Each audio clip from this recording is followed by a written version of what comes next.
two of the legends of golf instruction here with us on this On the Mark podcast. One looks like he's in a hotel room. The other one's in the car. The legend's in the car, and the about to be legend is in the hotel room. Welcome, guys. Mike and Terry, how are you? Awesome. Nice the to not have you, legend man. gets more time to rest than the legend. Yeah. Yeah, you got to save yourself, right? Okay. You've been on this podcast, the both of you, before. You've been doing fantastic work, really. Of late, I'm watching social media. I'm catching you guys on tour. And folks, just so you know, Terry reached out to me and said, we're doing a webinar February 20 and 21 of 2022. So if you download this after, I'm sorry you missed it, but I'm sure there'll be another one. And the numbers speed-wise you guys have been getting with clients, just regular folks, not PGA Tour or LPGA players, they've been eye-popping. So I want to talk about that, and I'm sure the folks want to hear. But before we do this, Mike, please tell us a little bit about you. 67-year-old, father of three, Yeah. golf instructor. Okay. How about Hall of Fame? Worked with just about all and sundry in the world's game. Go there a little bit. Okay, I'm in the World Golf Hall of Fame. Won PGA National Teacher of the Year.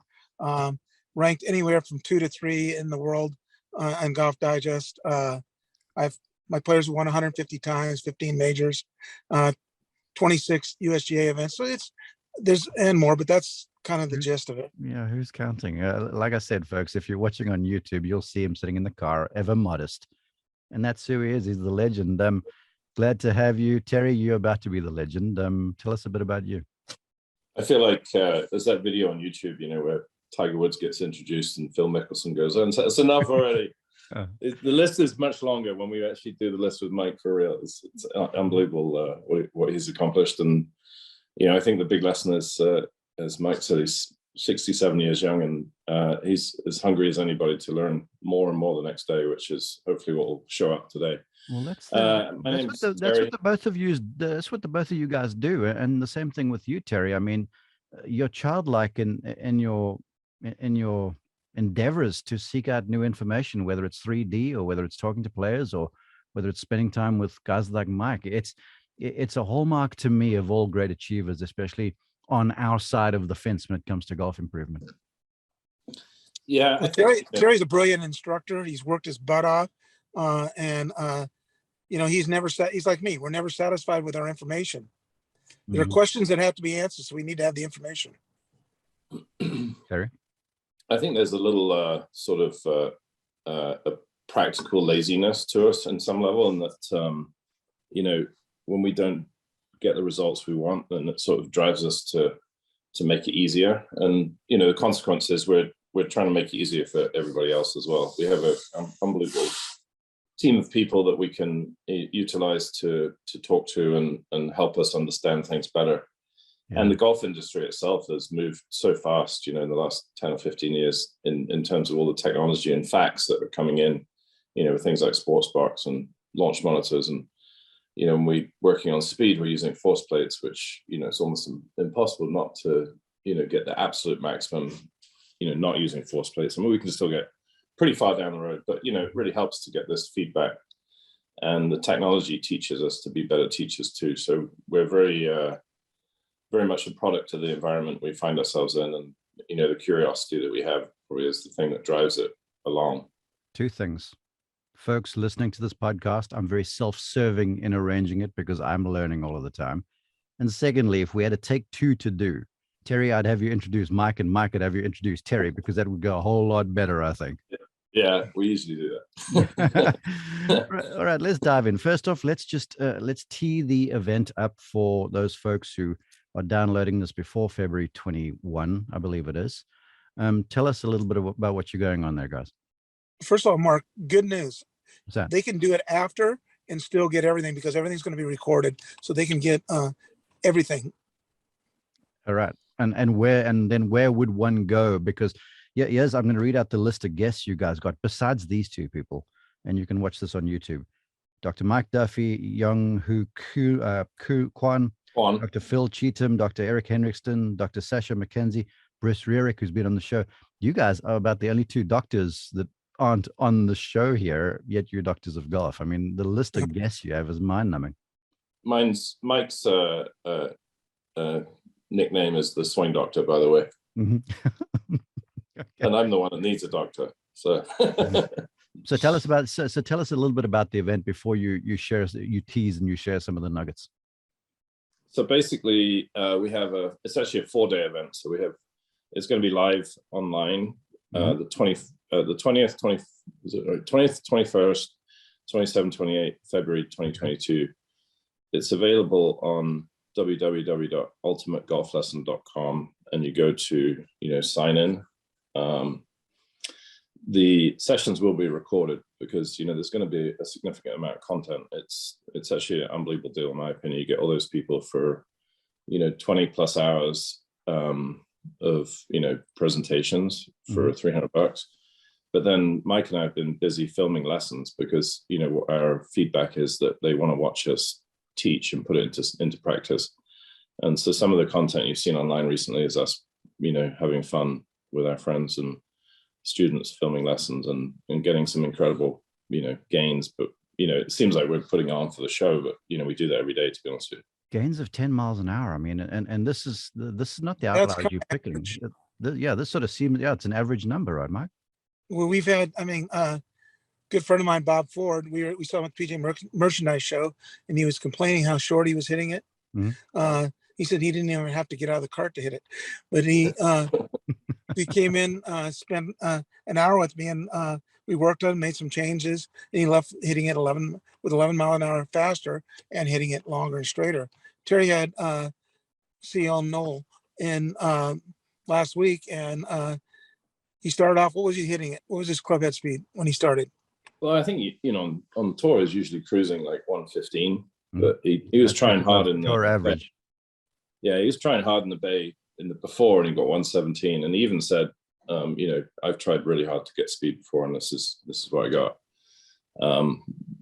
We talked about it. We actually looked on Sportsbox was the key piece that got him. So he understood how he had to not just get to the lead side, he had to lower into the lead side. Yeah. And seeing the visual, he's Korean, obviously. And then working on the force play and what have you, he gained 12. So he was up at 127.5. I hit golf balls the other day, and I'm 51 years young and fabulous, and we got to about 104. So you guys need to find a way to stop by Columbus, Georgia once in a while, please. We need to do that. So, what's interesting is people, I think, an interesting topic of conversation, just to take a segue, is the perception that it's, hard work or effort, or, you have to go to the gym and all this stuff to get longer. And it's not true because, what we're doing is, we're basically taking the governor off a lot of people, understanding all the small pieces where they sort of break and slow the club down. So, we call it offense and defense. And so when we take the defense off and eventually put the offense on, primarily the start of the lesson is taking away the blockages, and we can almost call it, we go, well, this is probably 2 miles an hour, that's 3, and this is 2. Then, once we start unblocking it and allowing the club to move, in a less restricted motion, the club path and the face contact and the face angle actually improves. So if you're, I'm going to send you the lessons.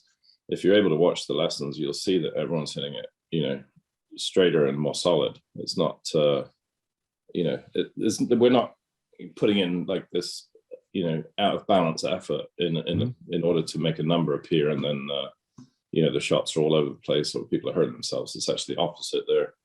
We're gradually building up in sequence that, they hit it better, and then we start, with them swinging better, we start adding some power producing pieces. Well, look, Mike, I can believe this because both of you guys are like human launch monitors anyway, and the stuff that you guys use are just sort of confirming all of your suspicions and your insights.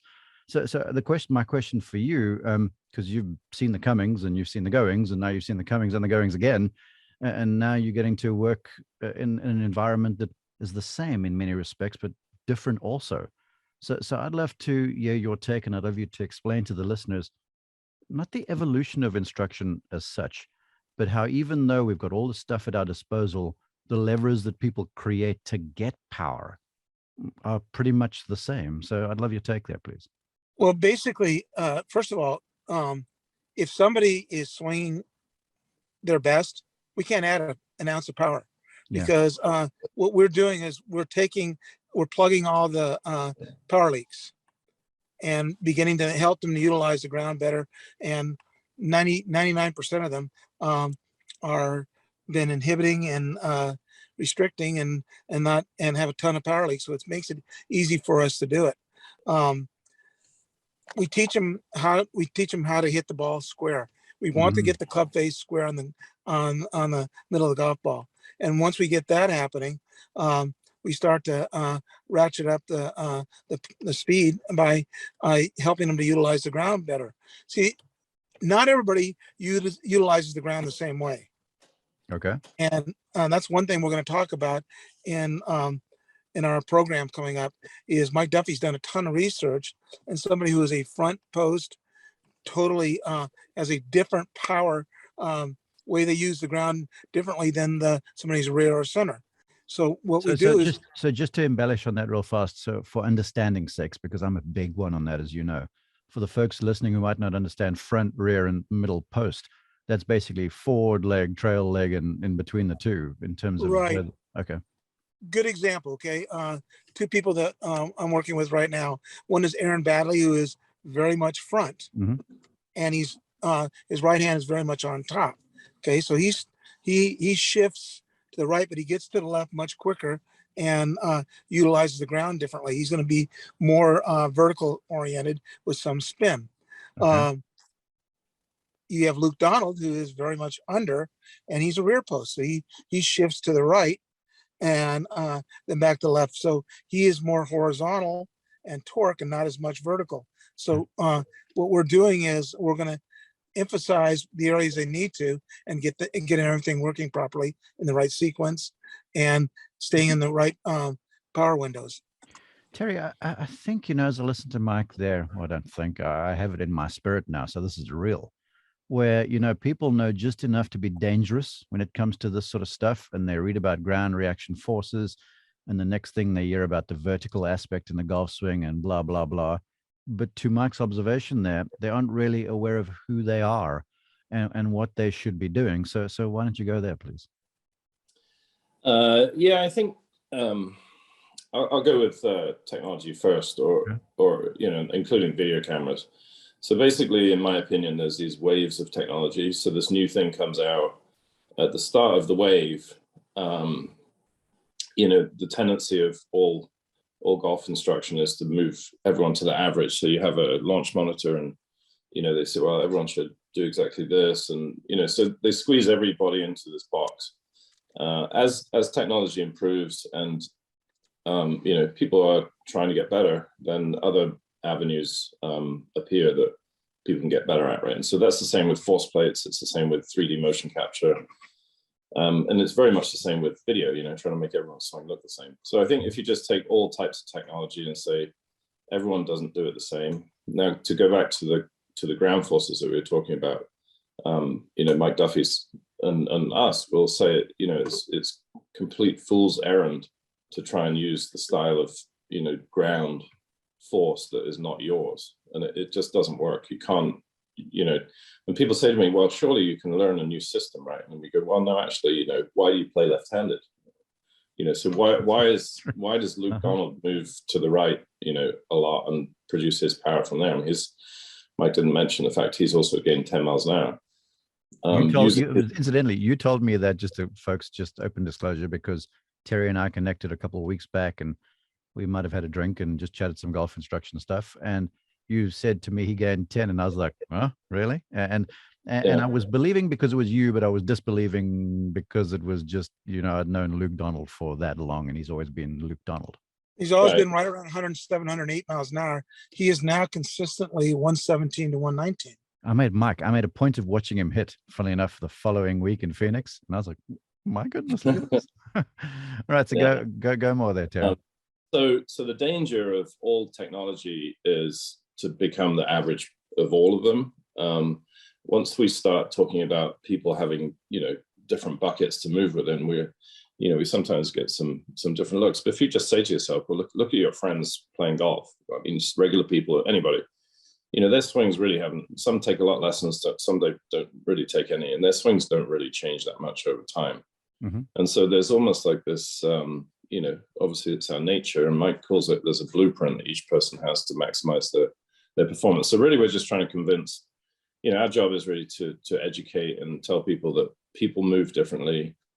Because they move differently, it has a different effect on the club. Yeah. It moves, there's path left and right effects. There's things that open the face, things that close the face, things that shallow the attack angle, things that steepen it. And if you understand how to put those together, then, like we said before, it helps someone to hit it more consistently and solidly. So the answer is, if you take every one of these variables as being like left-handed and right-handed, you don't really have an option. Tour players obviously very publicly, playing well or badly, and things like just changing an attack angle the wrong way. For example, if you have a player, tends to hit a bit of a low fade, and then gets on the launch monitor and says, okay, now you got to hit up on it, but they don't do it the right way, then what happens? The grip tends to migrate to somewhere else.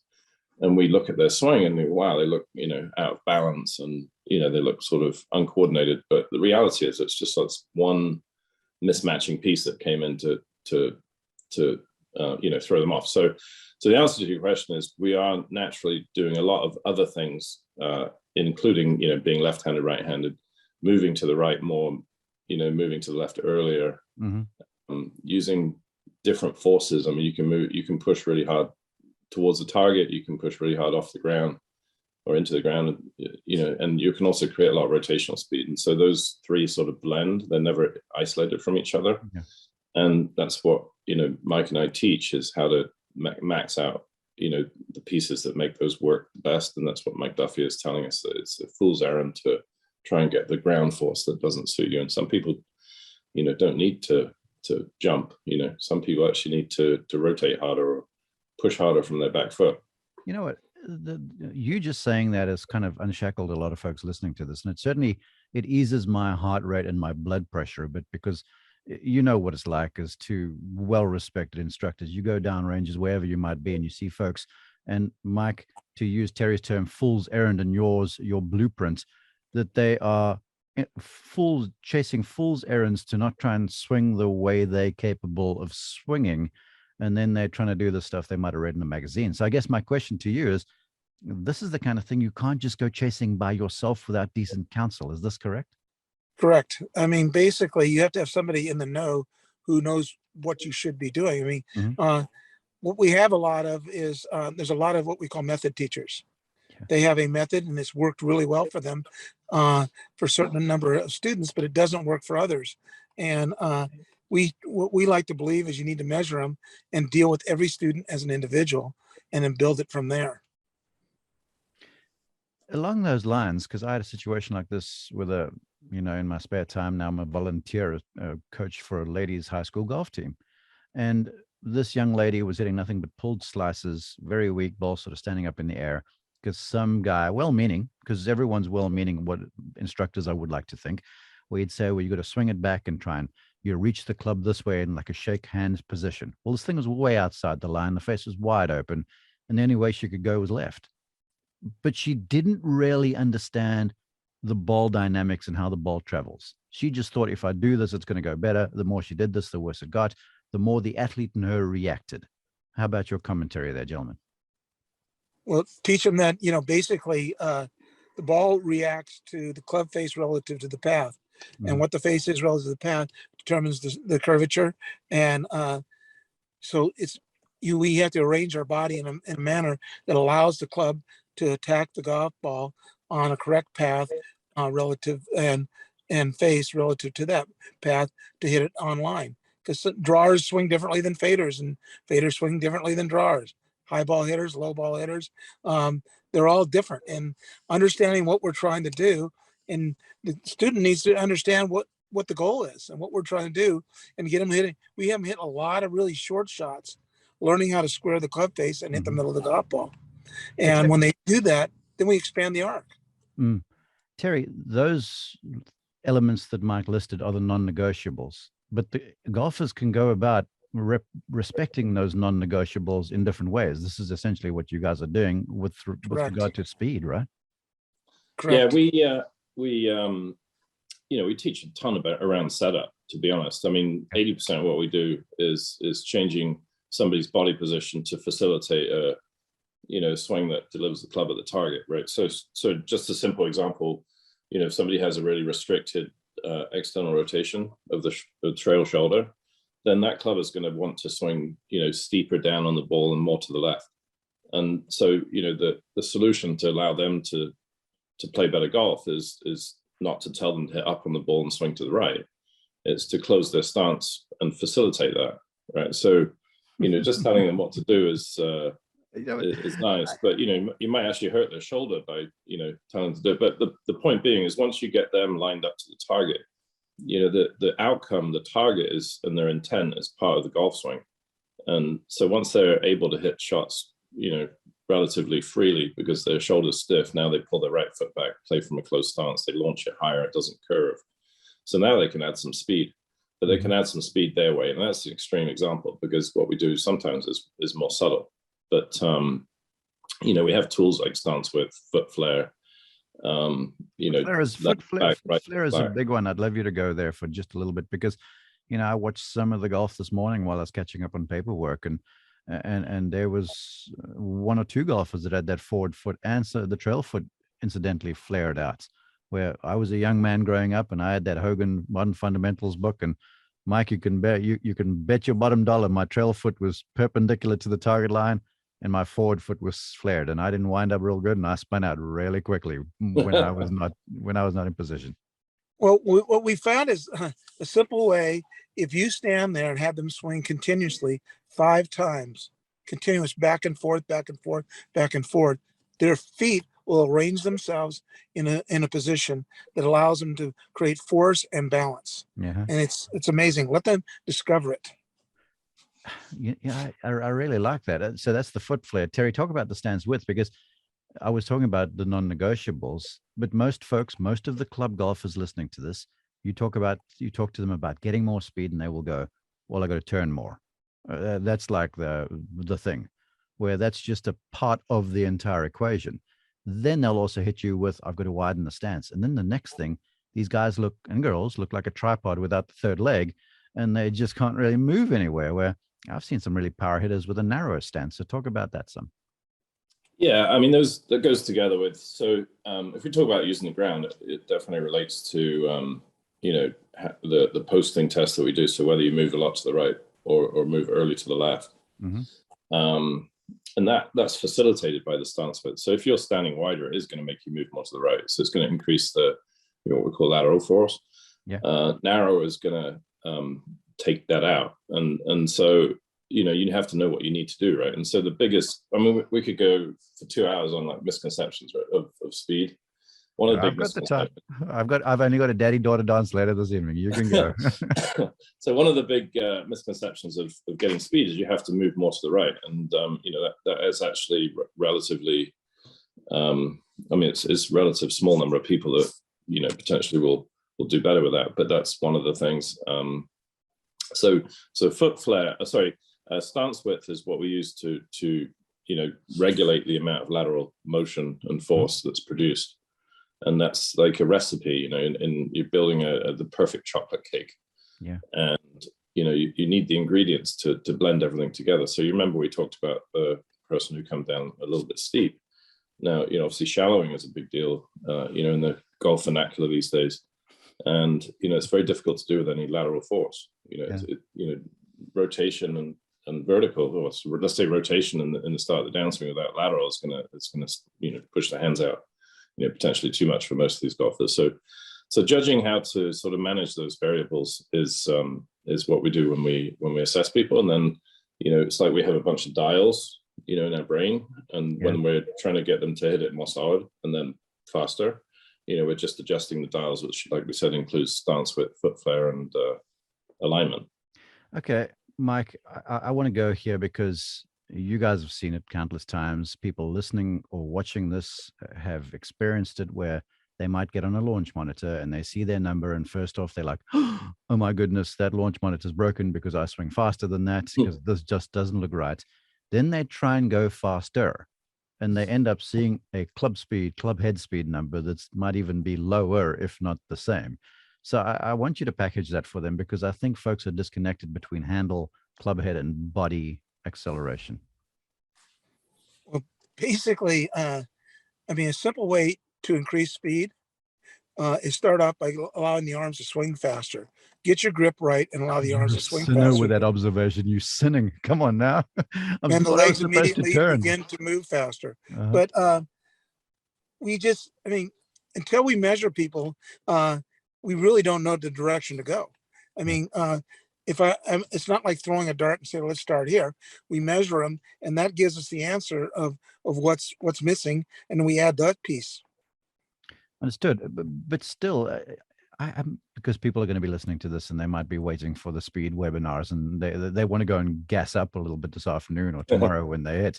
So don't give me the diplomatic stuff there, please, Doctor. How about just the understanding of the handle versus the club head, and just the journeys they travel around the body in terms of, returning that thing square and perhaps a little faster to the golf ball? Well, the club head's traveling a greater distance and traveling at a greater speed. The handle is not. If you get your hands on the club correctly, it makes it a lot easier to square the club face up. When you have the ability to square the club face up continually every single time, then you're free to start to use the lower body to create force. And until you have control of the handle and the club face, you really can't amp up the lower body. I'm going to ask you, in the interests of folks listening and really hearing that, to go about that again, because you went grip, club head square, and then multiplying with a lower body, where most folks are like lower body and the club face is just lost throughout the golf swing and the ball struck poorly. Well, we still need to hit the ball in the middle of the club face. We still need to get the club traveling on the desired plane and path to hit the ball in the direction. I mean, until we get that, we really don't like to add the lower body to it. And once we get all of that happening, and only then will we add lower body to amp up the speed. Could that be an explanation why a lot of the folks listening to this could hit balls with their feet, their ankles right next door to each other, and hit the ball nearly as far as what they do with a wide stance going? Correct, because they're squaring the club up and find the center of the golf ball every time. And it's a mandate to try it, folks. You don't have to do it with a regular stance. Hey, Terry, Mike used the correct grip. Now, the correct grip is not necessarily that standard fundamental thing you see in one or other magazine where it's like V's pointing at the right shoulder for the right hand. Describe or embellish on the correct grip for golfers. Well, I think what you just said is really, it's like handcuffing most people, to be honest, because, we teach the left and right separately. So, a very simple drill that someone can do for themselves to find out what their ideal sort of trail hand could be is to grab the club in their right hand, trail hand, grip it strong and swing it and feel what the face does, grip it neutral, swing it, feel what the face does, and then grip it, more on top and feel what the face does. And when you do that, one of them will feel, as Bad's taught us, it'll feel quieter. Okay. And, we used to say stable, but stable is what we're fighting all the time, right? The word stable in the golf swing is not dynamic. It's not, unrestricted. It infers effort, and we don't like sort of stable because we spend our whole time undoing, holding the angles and putting things under their arms and, all those sort of things. So swinging sounds like a lecture you gave me. This sounds like a lecture you gave me just a few short months ago. Just folks can listen on the podcast. Okay, off you go. That's an ongoing one. So once they can find out, their trail hand where the face is most stable, you can imagine they can swing pretty hard and the face is going to stay stable or quiet. Or if they put themselves in the wrong position, the face is either going to flip or... So the assumption that weak makes the face open and strong makes it close is wrong, right? So we could do that with someone like Luke Donald, or Brandon Hagee, who, when they grip it a little bit stronger, the face is more stable, more quiet. When they grip it weaker, which is the logical outcome when the ball goes left, then it actually releases earlier and goes left. So some people, a weak grip actually hooks it and a strong grip fades it. And that's why we see different grips on the trail hand.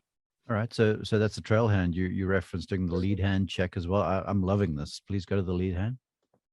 So again, it's difficult to explain on a podcast, but you know, if you find a flat surface, all right, and put a 7-iron up against a flat surface, grip the club and push against it. That's kind of what we do to find out. So basically, the lead hand is relative to the type of pivot that you have. So if you're somebody that opens up faster and more, then the handle's going to be, you know, more forward. So you're going to need a stronger left hand. So the left hand is more to match up to your pivot. The right hand is more to control the club face in a, you know, non-conscious way. I really like that, and I'd like you both to build on that, because again, with the internet, there's all oodles of information, and a lot of it is like looking in another man's medicine cabinet and taking something that's for him and not for you. You end up doing yourself in. And a lot of what we yes, and a lot of what we hear on the internet is rotate, you know, pull on the handle, shaft lean, blah blah blah.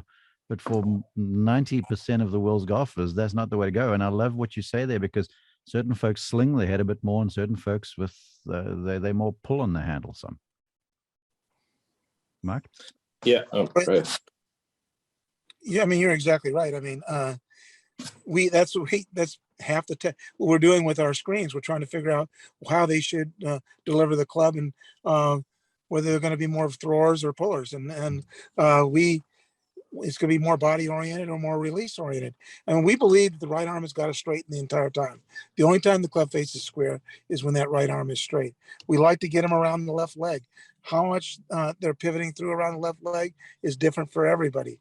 But we want to square it, get the grip right, so it delivers a quiet, a square club face to the golf ball. We want the target hand in a manner that matches what the lower body is doing, and then we can go as hard as they want at it, and they don't have to worry about the ball going offline, because they're dealing with a square club face on a path that's going to deliver square shots. Okay, Terry, I want to mind that a little bit. First off, again, internet instruction has the trail elbow bent, and everyone just raves about when they see a guy with a bent trail elbow underneath. And Mike's just referenced, you guys like the straight arm. I do, because it's the same as throwing a punch, really. Exactly. Or throwing a ball. You know, we have the different grip styles will throw in different directions to give a sense of what that is. And when we look at, you know, 3D motion capture, we'll see you know, that arm is extending. Now, there is, you know, different types of forces on the club at different points in the swing affecting it. So it feels like, but the act is it's not increasing bend. I think the thing is the distinction between looking at something in 2D versus 3D. You get someone like you know, Rory or Sergio Garcia or some of these guys, you know, Karen Champ, with extremely mobile trail shoulders. The club's really, you know, laying back until it hits the end range of motion, which changes the perspective and makes it look like it's more lag. And I think that sort of sense. So, you know, and at the same time, you know, there's also, I understand, you know, teachers that say you have to keep it bent, because if the pivot isn't working correctly, which is a face opener, then, you know, they can't really extend the right arm because it's a face closer. And so, I mean, the most common bad golfer in the world is probably at some point they gripped it poorly, they sliced it. Now that someone said grip it stronger, and they potentially hooked it, and now they have to sort of hold the angle and they block it, and now they have to hang back and they sort of skank it straight. And that's kind of the evolution of a terrible golfer, right? And so the first thing we do is to get them to grip it properly and unrestrict their arms, then get them hooking it on purpose. So, and then we can have the opportunity to increase lower body action to stabilize it. So it's a really long answer, but to a very simple question. The question was, you know, does it serve a purpose to hold the elbow straight? It's like, sure. You know, there's a saying like, if you have a bad grip, you better have a bad golf swing. Well, it's the same thing. If you don't really use your lower body, you better probably not use your arms either. Well, look, I ask these questions, and they are coming with an interest to, again, try and bring the listener and the viewer of this to understanding, because something I love to do is find a picture of a good golfer in one area or put up a video, and then just ask for social media interaction. What do you think? And it's amazing how folks will level instruction from all corners, not knowing what the context is, not knowing what the golfer is able to do, not knowing what the golfer was trying to do, et cetera, et cetera, et cetera. Please help us a little bit there, gents. I think that's, I mean, it's just, you know, I think there's a way to look at it. And so how do you judge the best teachers in the world? Well, you know, familiarity is something, right? And so, I mean, the internet is really the golf magazines of the past. I mean, it raises the awareness of people's names and things like that. So, I mean, it's more of a marketing activity, you know, to show the world who you are, right? And potentially you get a real golf lesson after that. But the reality is, if you ask Mike and I, what do you think of this golf swing? We're like, I don't know, you know, until we test them. I mean, you know, obviously if they're playing at extremely high level, we also qualify and say, well, you know, we think this player, you know, is like this, but we haven't tested them, you know, so we don't know. So, but you know, we've tested many players. We have a lot of opinions. Yeah, well, also, Mike, I love your take, but I'd preface that by saying, I know you're not on social media, but I'm sure through the years you've encountered a number of folks that are just so free with information that's not necessarily applicable, and it's well-meaning, but they're doing their friends, colleagues, whoever, children even, they're doing them a disservice. Well, you know, free information is worth exactly what they charge for it. And usually there's a cost, Mike. Keep going, Reverend. Well, I mean, basically, people end up trying to do things that end up hurting their body, and doesn't make them better. It just hurts their body.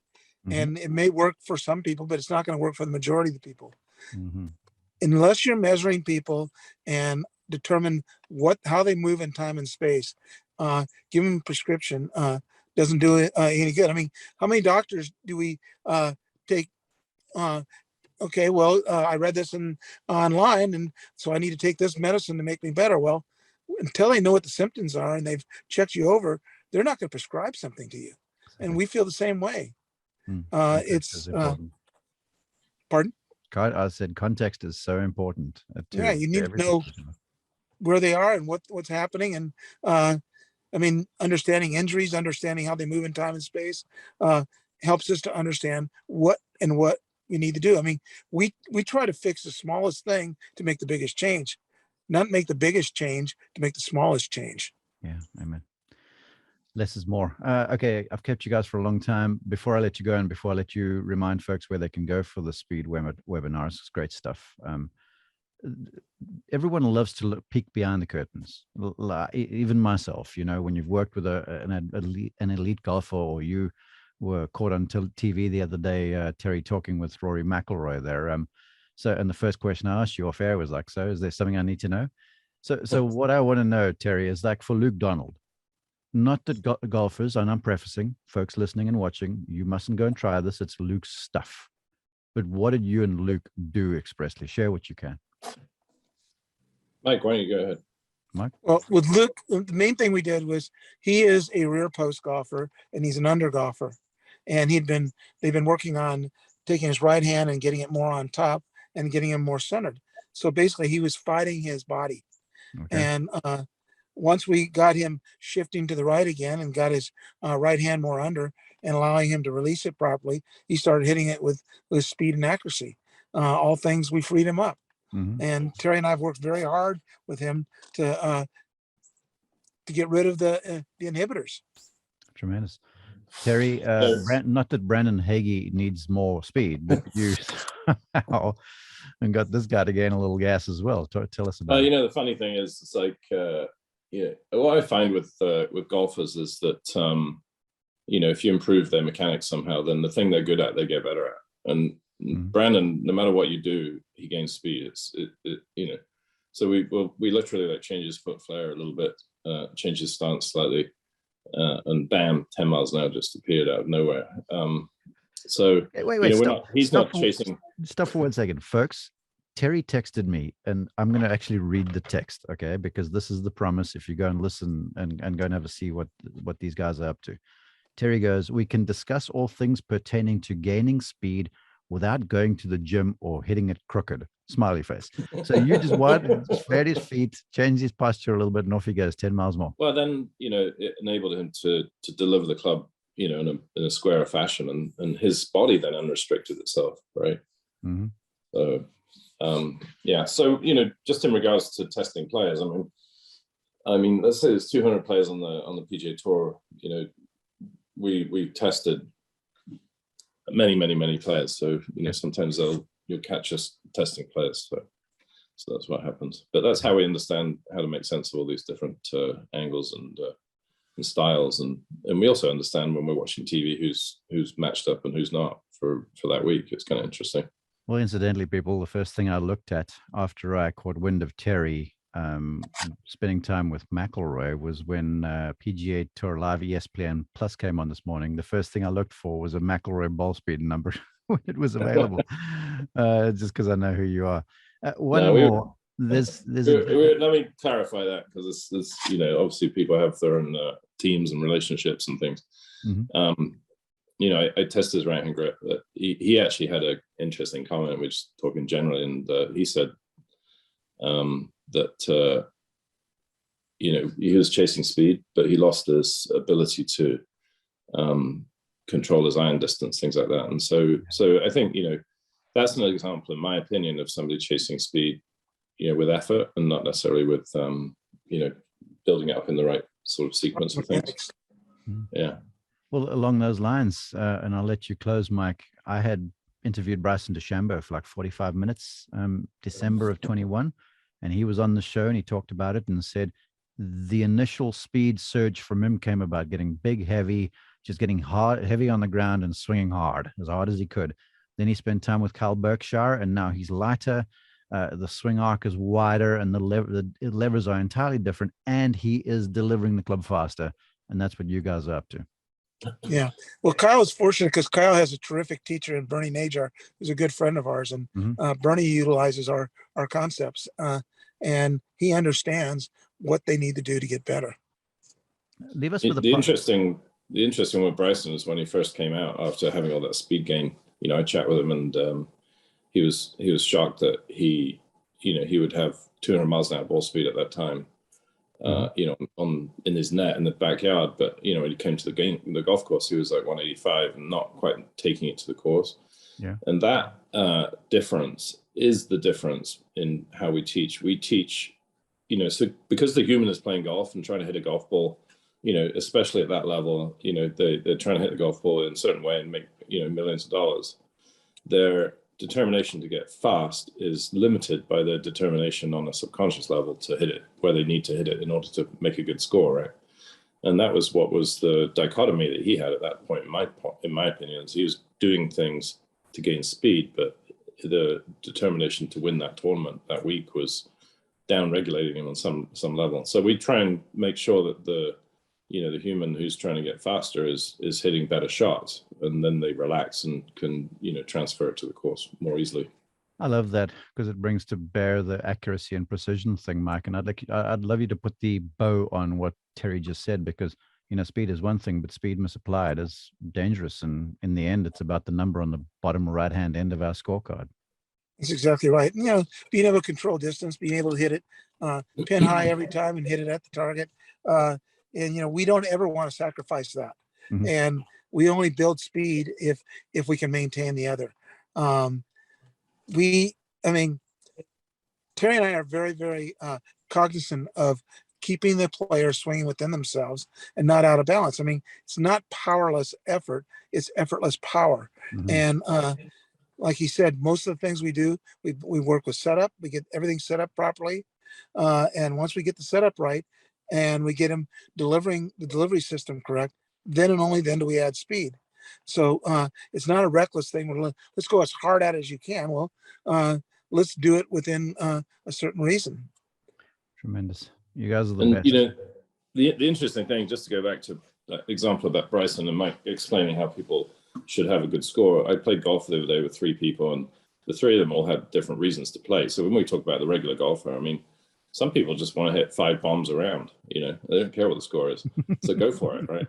But, some people, some of the players that Mike and I deal with, obviously they are, very much interested in what the score is, because it's their livelihood. So I think, recklessly going to the gym, is the approach that a lot of people have taken, especially seeing Bryson. Yeah. And that's just as easy to hurt yourself doing that as it is doing crazy golf swings. So I think there's I think there's another level of wisdom to all of these pieces that people need to pay attention to in every aspect. And, there are people getting a lot faster not going to the gym. Now, does that mean nobody should go to the gym? No, you should protect your body from the game. And if you're, matched up and you're swinging in a fashion that matches your body, then adding speed through getting stronger and faster is going to really pay off. That your use of the term wisdom and understanding is why this podcast exists, and I'm appreciative of you guys for joining. Share one more time where folks can go and down or get involved with the webinar, or at least watch it once you guys are done. www.ultimategolflesson.com, and then sign up, and it'll go to the Speed Edition webinar. The Speed Edition webinar. How about social media? We have social media lists. Mike Adams. What about Terry Rowles? Terry Rowles on Instagram is probably where I spend more time. Golf Performance on Twitter. I try and avoid Twitter. I don't enjoy it quite as much. I like looking at moving pictures. Folks are mean on Twitter. Hey, and if you go to Terry Rowles' Instagram, you can see Mike there too. You guys put out some great videos and content and stuff. Thanks. Appreciate you. You guys are the best. What you're doing is enlightening, and I want people listening to this to go and watch what you're doing. It's a great job. Thank you. Thank you so much.